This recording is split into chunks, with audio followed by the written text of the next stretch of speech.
Welcome to another episode of the BLERDVERSE podcast. I am your blurred and proud host, Phil, and I am joined by my friends, my co-hosts, the infamous Lori, and your man Big O. Yes, we three make up the chemistry of the BLERDVERSE, a space and time where nerds of color may discuss our passions for all things comic book, sci-fi, fantasy, and animation.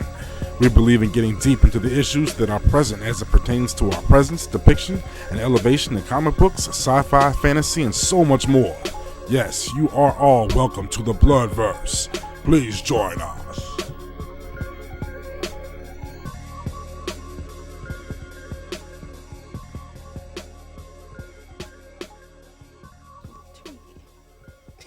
Yes. Welcome to the 16th episode of the BLERDVERSE podcast. Wow. It's a lot of goddamn episodes. I know. 16. On October 2nd, this gloomy More episodes gray, of Luke Cage. I know. Luke Cage. I know, right? As Gloomy Gray my Sunday. boy American Happy Cool says, you can't say Luke Cage. Luke Cage! Man, Say you know, Luke Cage. look, needless to say, we're all very excited about what just happened on Friday. The event. The event of the Blerd Nation, extravaganza. I mean, it was. He's at a loss for words. I'm at a loss for words except for what happened Friday, which was the debut of the Marvel Netflix series Luke Cage. Pardon, Excuse Lori. me. I'm just getting over a cold. Please excuse me, Yeah, y'all. she's in recovery right now. But how are you guys doing today?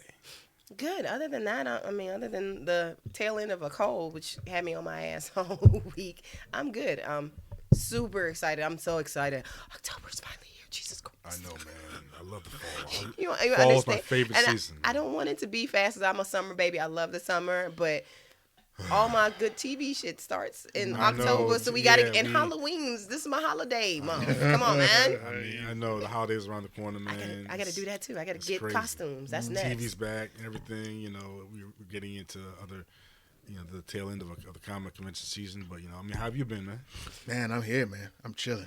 Kind of disappointed that I didn't take off work on Friday to binge. Man, look, you want to talk about so many brothers wanted to be home Friday morning. I mean, and that was one of the longest Fridays at work I'd ever had in my life. Son, No, I was not even I was understanding in right torture, now. man. It was a torture. I man. was home, but I ended up having Even to though get you up can watch it early. whenever you want. No, I had to get up early to do shit, even though I felt like some crap. I didn't actually get to start Luke Cage until the evening, so I actually was on the same vein as I was like, motherfucker. Can I get this shit done? I mean, ultimately, the convenience of Netflix allowed you to watch the show whenever you want. You're not really missing anything. But still, you didn't want to do anything but that. No, you know what the problem is? Because you got assholes online that be posting stuff, and you sitting at work steaming. Well, you know what? We had a good time. Our conversation on that shit was hilarious. Look. I mean, I developed a habit from Daredevil to just leave my phone alone. Yeah. Until 2 or 3 days later. So let's just get right into the first episode of Luke Cage. Oh my God, it's so good. It was Marvel, Netflix, y'all. Whatever you want to put out there, please take whatever comic book you got. Bring it to Netflix because I'm going to watch it. Oh, yeah, no bull. I'm going to watch it. No, Even though I'm not particularly excited about The Punisher, I'm still going to actually watch it and give it a chance. I'm not particularly like, oh, yeah, but I'm going to watch it. Needless to say, Fuck that, man. The excitement level was there. And, it, for this first episode called The Moment of Truth, named from a Gang Starr song, and where according to the synopsis, it started off with tension building in the streets of Harlem. Thanks to ruthless club owner Cottonmouth, Luke finds it increasingly difficult to live a quiet life, which immediately alludes to the timeline that Luke Cage exists within this Marvel Netflix universe. One of the first questions my wife had was, when is this taking place? And I found out early on, that was the first thing they told you, was that it literally happened maybe months after Jessica Jones. Your introduction to what world we were in was when the dude was selling the bootleg copies of the incident in front of the thing. Yo, I got them incident tapes. I was like, man, look, first and foremost, that's New York. Yeah, I mean, because some dude would have that racket. I mean, and when you think about it, I mean, he's like, I got it on film, yo. In real life, if something like that did happen, you would never ever forget it. There would be some, and there would be bootleg copies of it forever, all up and down, all up and down. All time, brother. So, the episode, let's get into how we felt about, because we've been debating about spoiler free, but let's get into just a general overview of our impressions of what this episode presented to us. Lori, from your initial scene one. I was blown away because I think that they have done such a good job with their actors. They get a cast of people who their work. You've seen them in things. The caliber of actor you're going to get in some of these people. And then some of these people are new to me. Or some faces I know, and I'm like, I don't remember the actor's name, but I know your face, so I know what you're going to give me. Right. But everybody on here, oh my God, just hands down, I'm just so good. Just so good. And again, Netflix, always, I haven't been disappointed with any Netflix shows, any original shows by Netflix even outside of Marvel. I haven't been disappointed. Even Stranger Things, which I was having an aversion to watching because everybody was hyping it up. My 11-year-old started watching it. And he's like, I want to check it out. So I was like, okay, let me watch a couple episodes to see what's what. It's actually a really good show. Yeah. But Luke Cage, just my expectations were high, and they have been met through all the episodes. I haven't been disappointed or been like, oh God, why is this dragging on? Why are we talking about this? I was like, damn. I'm gonna have to stop myself from watching the whole thing right now. I know. The scene that they said immediately was, apparently, Luke, I guess in a way, recovering from the events from Jessica Jones, where he settled in Harlem with a local figure named Pops at a barbershop. And we get to see basically what he's probably been doing for a while. Just working, living, trying to figure things out. What became immediately apparent, and one word that I think they never used in describing Luke Cage, and something that, I think we can, kind of forget, it was that he is a widower. Yes.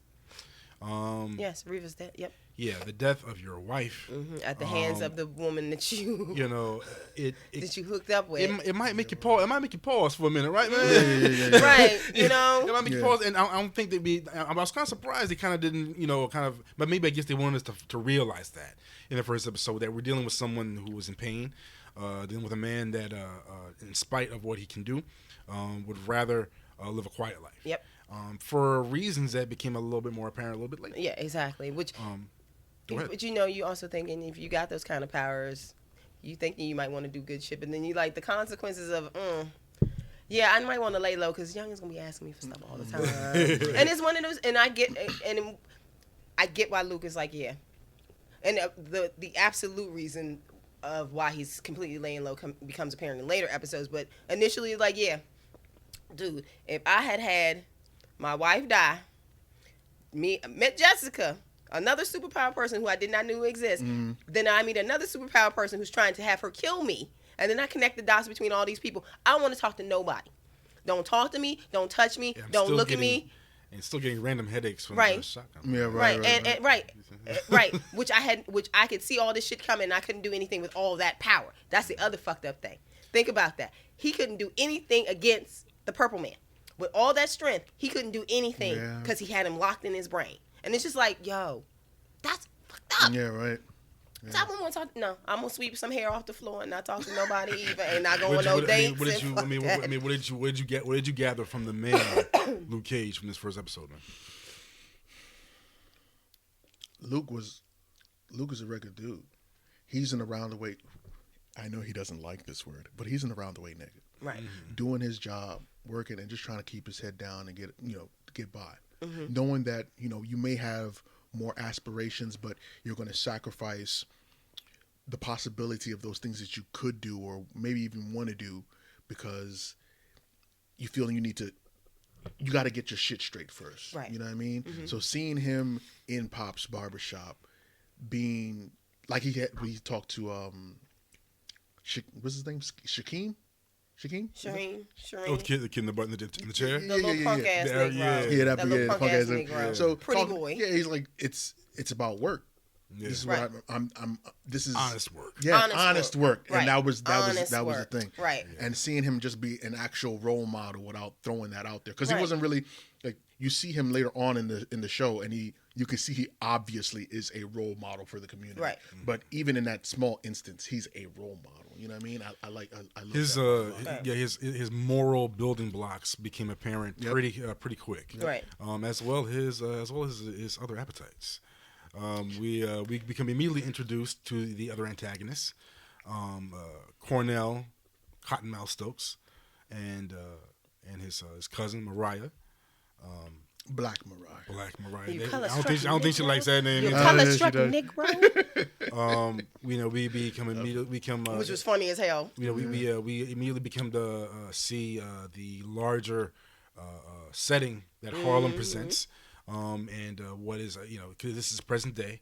And we're seeing black entrepreneurship on display here.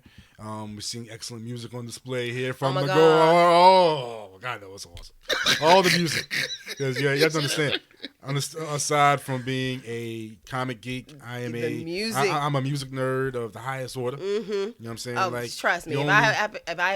If there's information on music, I'll ask Phil, because I'm like, yo, what is this so and so and thingy? The only other thing I'm as excited for is then watching Luke Cage a second time is the Luke Cage soundtrack.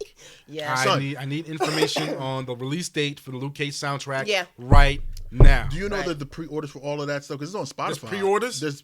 Spotify has some of the and it's doing bananas. Also, don't tell me that, because I'm about to relaunch my subscription now. Also, don't sleep. Check Amazon. Amazon usually has shit like that early. You know what? They would have that soundtrack out. You know what? Be like, pre-order. Quick sidebar. I wonder if Netflix was prepared for this. Yep, I'm pretty sure. You know what I'm saying? I wonder if Netflix is they may stop that other stuff and be like, hold on a minute, buy it here. Mm-hmm. But you know what? And guess what? I'm going to buy it there. No, but you know what's funny, though? Spotify, usually when people get into contract situations with Spotify does this on purpose, that they have some exclusivity window. Yeah. You see what I'm saying? So it may be on Spotify for some time until they release it. Yeah. But either way, but you know what that also gives you, but that's actually good for business, because it gives you a chance to sample it. You get the sample, because everybody's going to want to put that shit on their iPhone. Yeah. And that's the next thing. It's gonna hit iTunes, and it's gonna blow the fuck up. Well, look, they not stupid. They stupid. They like, can we wait like a week until the show's out so youngins can see it, and then boom. Yeah, we have to get to Cornell Stokes. Oh. That's my new favorite youngin. What we become love him. What we become immediately introduced to is a intelligent, poised, ambitious and passionate man who has a very clear cut perspective on how he plans to attain his success. It's hard not to see the essence of a hardcore conservative in there, in a way. You know what I mean? I mean, he was kind of Republican about it. If you want to get real political about it. But Cornell Stokes presented himself as a very intriguing character from the door. I was even questioning if he was really going to be the antagonist for a second or two, because I had heard hints about Black Mariah and who that was going to be, but I was immediately intrigued about this nightclub owner who clearly had ambitions to have a larger standing in his community, but it became very apparent right after that he's a gun runner. You know what the thing about it is to me? You know what the thing about it is to me? Supply and demand, youngin. Supply and demand. I'm just saying. He rationalized it very cut and dry. Supply and demand. Well, you need money for this. This is how we get our money. The part that really kind of spoke to me, and I don't know if you guys were fans of it, go ahead, but The Wire. You know that you had Idris Elba's character, and you had what's the other gentleman's name? Jesus Christ, I always forget Michael White. Michael K. Williams. Yeah. Omar. Right. You have Omar's character, right? Mm-hmm. And you could see that dynamic, that where they split, where they diverged, right? Is that you had Omar Epps' character. I said Omar Epps. Wow. Ooh, that's all. Excuse me. Sacrilege. All you black people. Out the vault and shit. Out the black people retract yourself, brother. Retract yourself. Out the vote and shit. Damn. It's a way back one.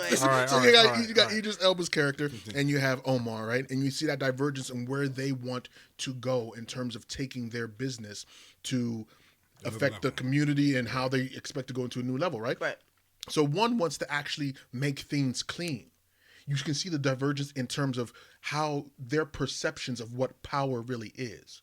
Your boy Cottonmouth, he wants to run the streets. He wants to have physical and financial power in terms of what his name does. You have Black Mariah that she's telling him that this is not where power is, not where you are. Power is in policy. Power is in moving people and playing that chess game. Right. And you can see the dynamic, or not the dynamic, but you can see the divergence and the conflict there. And that really got to me. I really resonated with it. Yeah, I mean, it made it apparent that, the director was presenting the dichotomy of a disenfranchised existence, of an existence where you tell yourself there's always a choice, but but the circumstances that mold certain choices are not things that you can control. And the other thing I found interesting was between Cottonmouth and Mariah is that you can see the true intersection of politics and crime. You can't have one without the other. My money on the crime side, funds your politics, boo boo. I'm not gonna lie to you. The only thing I'm gonna shake hands with the wrong people. Yep, you got to do dirt. You got to do some dirt with somebody under the table to get this shit done up here, and everybody does. I really hope that the series, the series as a whole, it made me think as a whole. I do hope it does inspire certain discussions on who we are, and what we're really about, and what are decisions that we make, that even seem like to be like cultural, in a sense. I mean, are they that way? There were a lot of questions that you're gonna ask yourself as a person of color watching this series. The first episode, of course, introduced Missy Stone off the bat with her sexy self. And I was wondering, and they really had me fooled for a second. I was like, wait a minute, are they messing with her? First and foremost, I thought she was a cop. Is she a cop? First and foremost, I wasn't sure she was a cop. That dress and them boobs was on display. I was like, well, damn, we just gonna put them out there the first episode? We just gonna let it like this. Here you go. This is how look, focus. You know what's funny? Me and my sidebar. I have a gun, but focus. Me and my wife, we got into it. I was like, I'm not a fan of that dress. She said, I told her, she said, what do you mean you're not a fan of that dress? I was like, sequins? Who wears sequins out there? You were such an ass. She's like, sequins are coming back. Don't worry. Sequins are coming back, boo. No? And it was day appropriate. It was after 6. I mean, look, she can wear sequins. It was after 6. It was dark. It's after 5, boo boo. Man, she fine in the mud, boy. Yeah, she's beautiful. She was beautiful. She really. And she not no dams on fucking distress. No, she used was like shit. That was great. She was clearly. She used them. She opened the story up. Immediately in that episode. Not the only thing she opened up. She used him like shit. She was like, hello. Yeah, like I know where you work.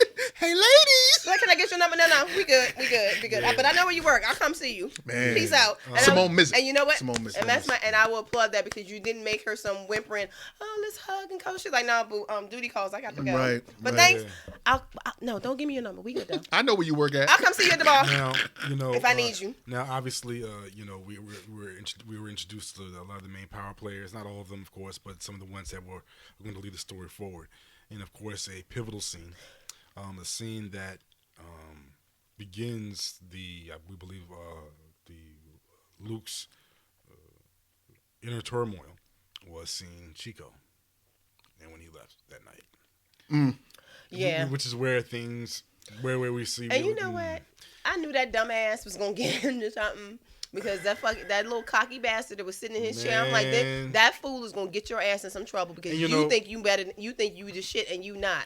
But it's usually like that though. You always got when I saw that coming, just like Cottonmouth's second, I was like, you were like a little fucking chihuahua who needs attention. Yeah, you need fucking attention. I'm proud. Be proud of me. Be proud of me. Nigga, do your job. Zip.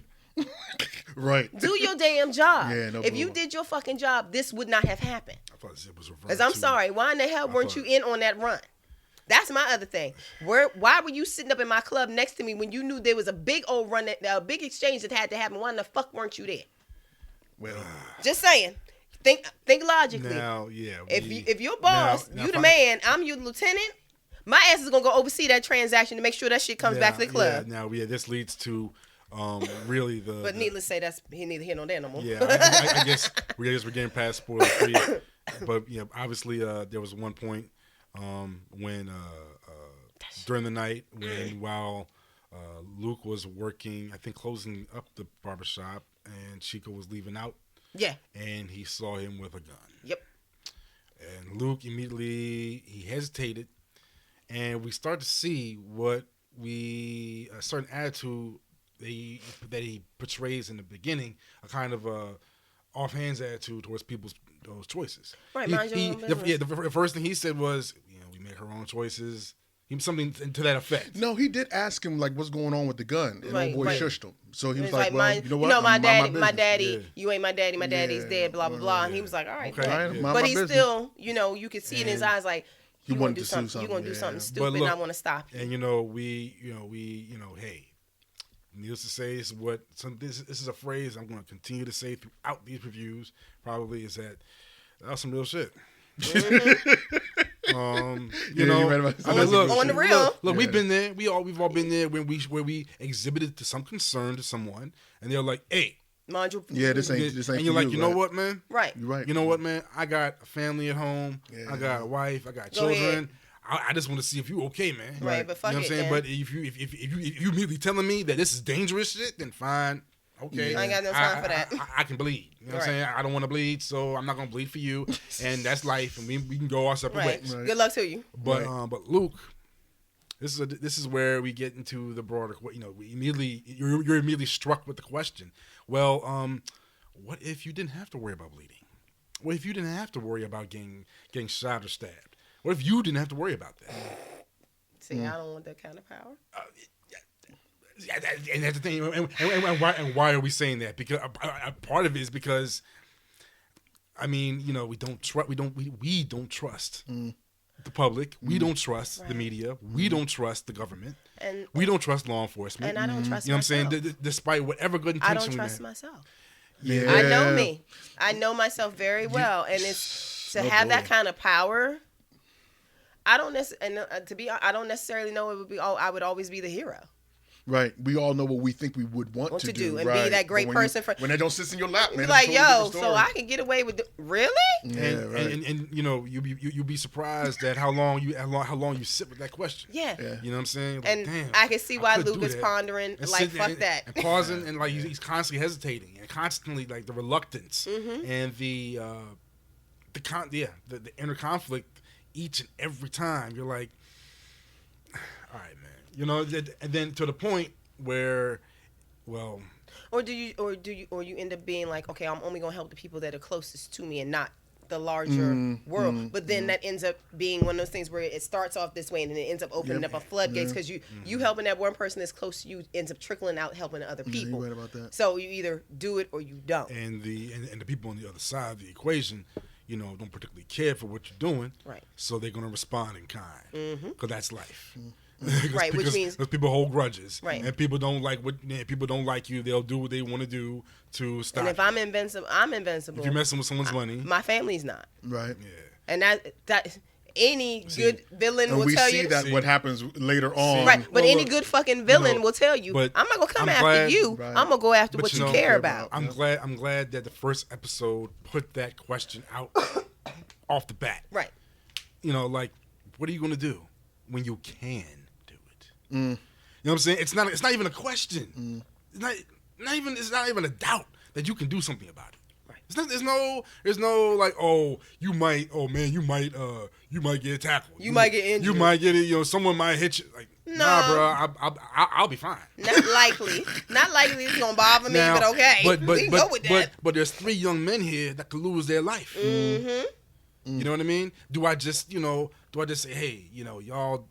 What we probably do anyway, like, man, dumbass nigga. Yeah, right. Right. Yeah, they always, we see it on the news every day. Stupid decisions that young dudes make. Yeah, no, you're right. You know what I'm saying? If you have the ability to intervene, You know what I'm saying? But you know, in real life, we know the consequences of intervention. Yeah. You know what I'm saying?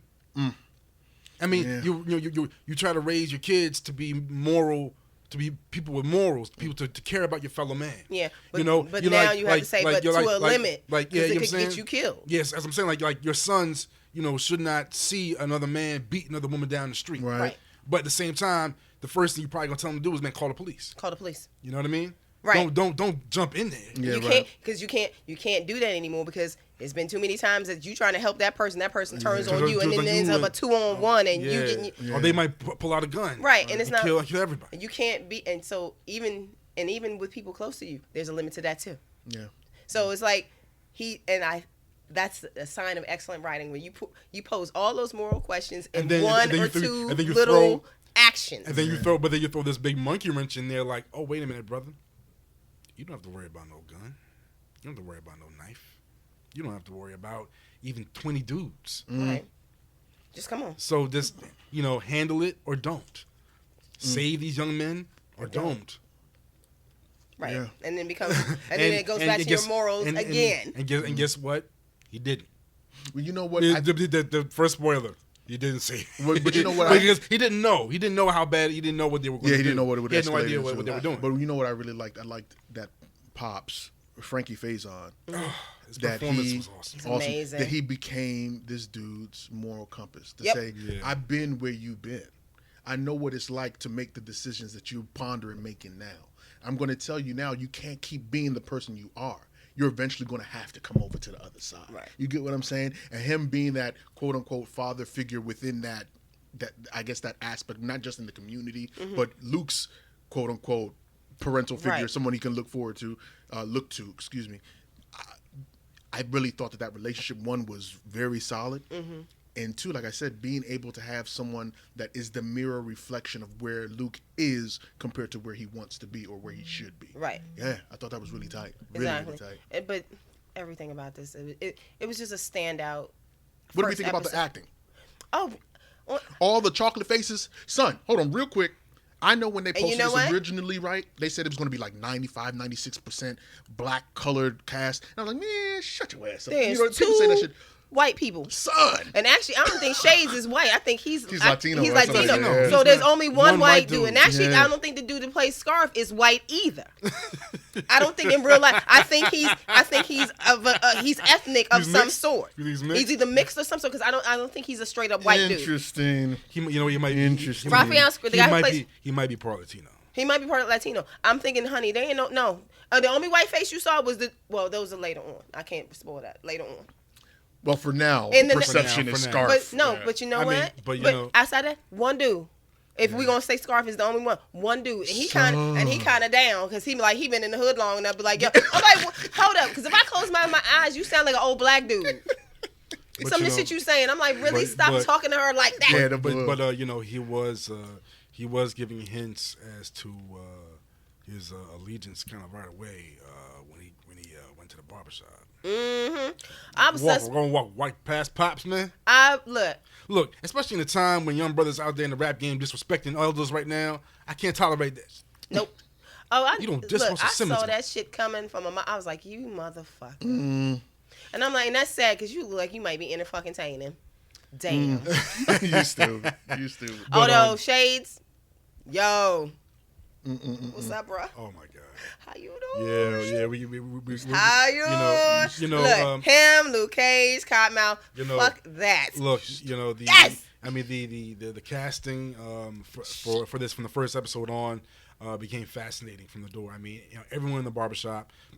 We're talking veteran. And Fish is awesome. I love him. Brother, we're talking veteran Fish, actors. the guy who's playing the chess player. Bobby Fish. He is. Look, we're talking awesome. veteran actors. Yeah.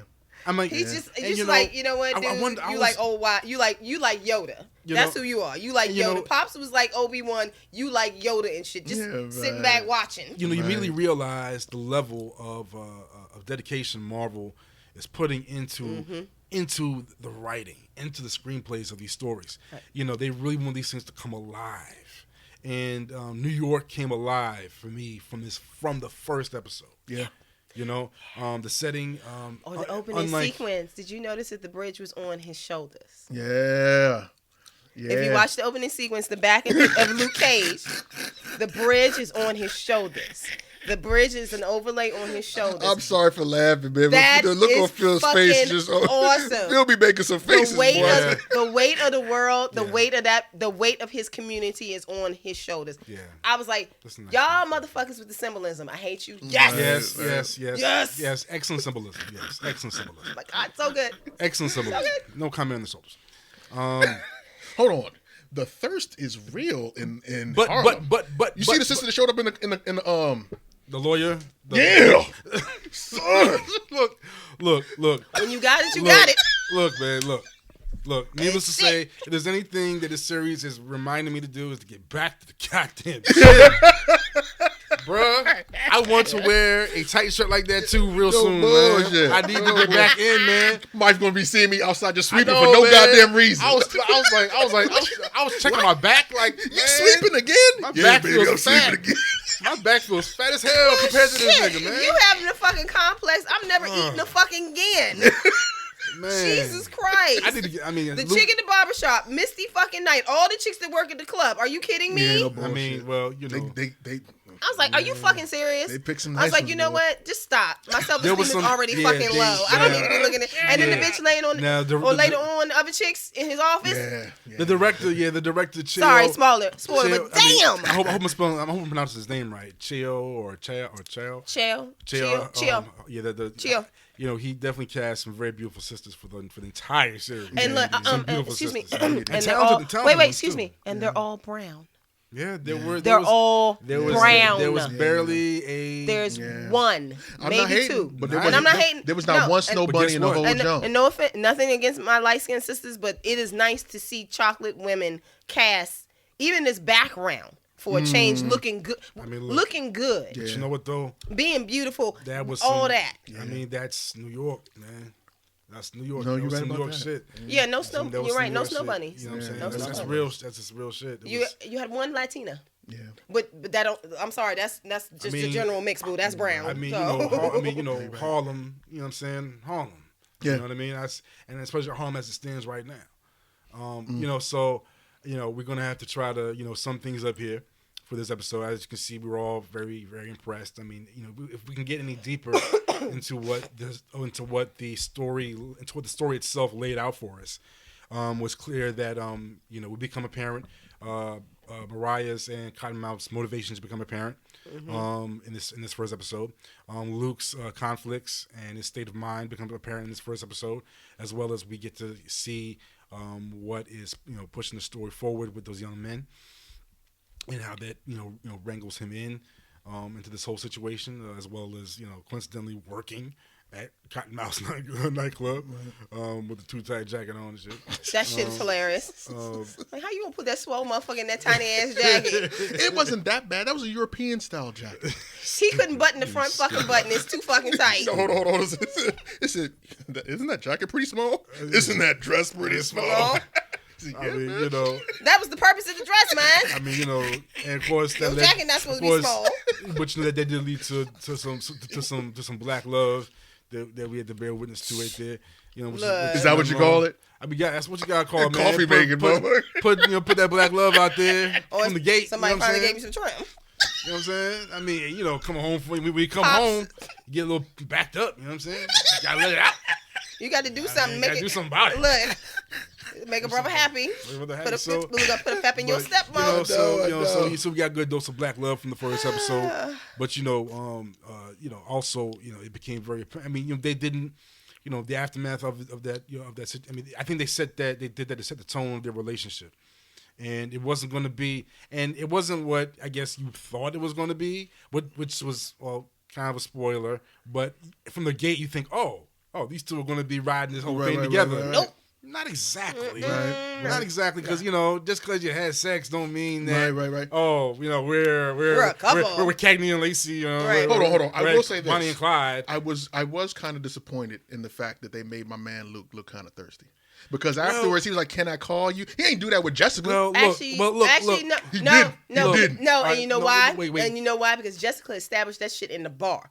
She wasn't looking for no relationship. She's like, "I'm here for free drinks." And look, remember, like he got with her right at the point that he had decided to try to move on from Reva.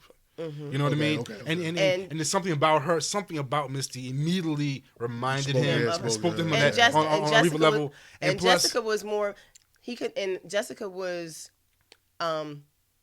he didn't need to have her number kind of thing because they were always in the same place. Every time you looked up, there they were.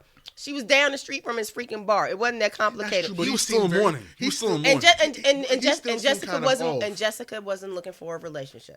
Think about that. She wasn't, but she she fell in love with the dude. And though. they fell in love with each other, but they were. I don't know about them both. Actually, and no, see, don't do that. No, I don't do that because he cared about her just as much as she cared about him. So? Yes, I do. Why do you think he let? No. And him leaving. He definitely cares about her. He definitely interested in her. But I don't know if it's love though. She seemed like she was kind of harder involved. No, I wouldn't say it was love yet because no one said the L word. No, you know what I mean. But they were connected further than anybody that they had ever. Even his wife. They were connected. And remember this: Jessica had just come off of being emotionally and physically and mentally abused for years. She hadn't had no relationship. Her relationships consisted of booze and beating people up. No, Luke was the only person she couldn't hurt. Think about that. Luke is the only person she met she could not hurt. No, you're right about that. And he realized I can't break her. She's physically stronger and mentally stronger than I'm giving her credit for. Yeah, he didn't have to be. He didn't have a chance to. They didn't have a chance to be the "I love you" thing because Kilgrave took it. You're right. Okay. You're right. So, and then when his next memory of Jessica is her in a shotgun and him going, I don't have any control over this. So you know that situation needs a little time to gestate. And I think he needs to marry. I think before we get around to some feelings. And I'm thinking the long term. They end up as a couple anyway. Him and Jessica end up together. Now, however they get there, it's gonna be a long journey. And it's a long journey. It's gonna be a long journey. It's gonna take a minute because it's gonna be a painful journey because they're gonna have to come back together at some point because if the Defenders happens, they're gonna see each other. Actually, they're going to have to see each other. Well, to be honest with you, I don't think we're going to see their relationship until. We're not going to see it in Defenders. Oh no, We're not going to see it. We're not going to see it in season 2. Maybe season 3 Jones. We're not going to see it in season 2. Unfair. We're not going to see it in season 2. I think that's unfair. We're not going to see it in season. Off on it? No, yeah, because my thing for this is this. Okay, for Daredevil, we done pushed him and Karen, him and Elektra, him and Claire. Matt has had 3 different relationships with women in 2 seasons. Jessica gets a half of a season with Luke Cage. Luke gets a few minutes with Misty Knight. Because I'm 6 episodes in. Well, hold on, real quick. But it's not. I don't think that. Why were we skipping over him and Jessica's relationship if that means something to him? And they're going to be together in the Defender. We know that. I don't think other people in that general sense know that. No, I think that the thing about their relationship is that it's part of some very long-term. I'm not saying the kid and marriage shit, but acknowledging the fact that they had a relationship and where he was before he came to Harlem, that she was a part of that shit. She's the part of the reason he's fucking hiding out too. Yeah. Well, yeah. I'm just saying, don't skip over the relationship because nobody wants to see it. I didn't want to see anything about him and Electra either, but we had to spoon-fed that shit all last season. They're not going to skip over it. I think they're going to be developing it. That's what I'm saying. That's what I'm saying. Don't be like, we're just not going to deal with that until season 2 of Jessica Jones. I'm like, that doesn't make any fucking sense. That's not what I'm saying. It kind of does. Hold on. That's not what I'm saying. I'm saying that particular relationship is going to be developing over the Defenders, over season 2 of Jessica Jones, over even season 2 of Luke, because a part of that involves a storyline with Danny. I think the relationship will culminate and manifest later. But it's going to be developing. I just don't want it. I just don't want it ignored. Look, if I got to sit through Karen and Claire and fucking Electra, then you got to give me because Jessica Jones and fucking Luke Cage. Because I'm not going to get Misty and Danny. It's not going to happen. No. You can't ignore it. You can't ignore it because the development of Luke Cage as a character, is her part in that is pivotal. Hers. But we're still going to. I think that we're still going to see that, like you said. I think maybe it may finally manifest itself like in season 3 of both of their shows. Yeah. But he was on. I don't watch the show, but someone sent it to me. Mike Coulter. Mike Coulter came on. He was on Wendy Williams, and he said, "You know how Jessica Jones, her her crutch throughout the season of the show, you saw that she was an alcoholic. Luke's crutch is to have random sex with different women. So we're going to see him over the course of these things. I expect just to go and start doing, you know what I'm saying? That. Before we finally see, I think ultimately maybe in season 3 or so, those two get together. I totally expect that. I just don't want it to be one of those things where it's brush over. Again, Matt done had 3 fucking relationships that ain't gone nowhere. The director, Luke Cage himself has alluded to that relationship.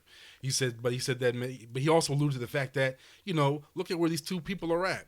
And look at how things will go in real life. You know, they're not gonna. You know, it's gonna take a while for them to get around to those feelings. You know what I'm saying? I'm not expecting these 2 hard ass people to be like, "Oh my God, I love you. This is so great." I'm expecting them to be looking at each other like. But we're gonna see. But he said. But I think we're gonna see. We're just gonna bump. Okay, but I so think we're gonna go on. No, because that's what I'm thinking. Because I'm like, no, it's like one of those things. It's like, yeah, do we avoid each other or do we just? How the fuck are we dealing with this? I think actually it's gonna be one of the more enjoyable storylines to watch develop over time. Yeah, girly girl. So you know what I mean? It. Her or Misty Knight are like my 2 favorites right now. You have to think about, you know, the kind of walls that each of them have to overcome in each other. Oh Lord. You know what I'm saying? In real life, that doesn't take place over, you know, 4 or 5 months, a year. It takes a couple years. I'm just trying to figure when the Defenders happens, I'm like, how are y'all gonna tie? Because is that gonna be the first time he's seen her since? Because that's my other thing. If we're going through Luke Cage and then we're going through Iron Fist, when we get to Defenders, will he have had 0 contact with Jessica within that time frame? We'll see in season 2. You see what I'm saying? We'll see in season 2 of Jessica Jones in 2017. Because that's the other thing. Do you bring him back for Jessica Jones or do you bring her to Harlem? The director hasn't said anything about him. This director of Jessica Jones. Oh, because I don't even know who's her villain gonna be.